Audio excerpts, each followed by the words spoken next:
Arestado ng kapulisan ng Kalinga ang number 5 most wanted person regional level sa kasong rape sa Balbalan, Kalinga nito lamang ika-9 ng Setyembre 2024. Matagumpay ang operasyon sa pangunguna ng Police Intervention Unit, Philippine Drug Enforcement Unit, Regional Intelligence Division PROCAR, 2nd Kalinga Provincial Mobile Force Battalion, 153rd Maneuver Company ng Regional Mobile Force Battalion 15, 11 Special Action Company, at 11 Action Battalion PNP SAF.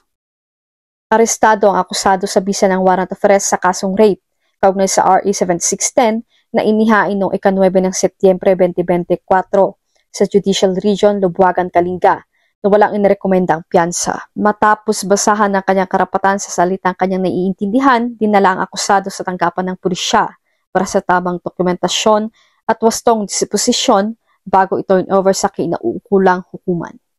Ang matagumpay na pag-aresto ng mga may sala sa batas ay patunay lamang na patuloy ang pagbasang pulisya sa pagpapatupad ng kanilang sinumpaang tungkulin bilang pagsuporta sa whole of the nation approach ng kasalukuyang administrasyon upang makamit at mapanatili ang kapayapaan at kaayusan ng bansa. Mula dito sa Baguio City, ako po inyong PNN correspondent, Patrol Woman Layaw, alagad ng batas, tagataguyod ng balitang pulis.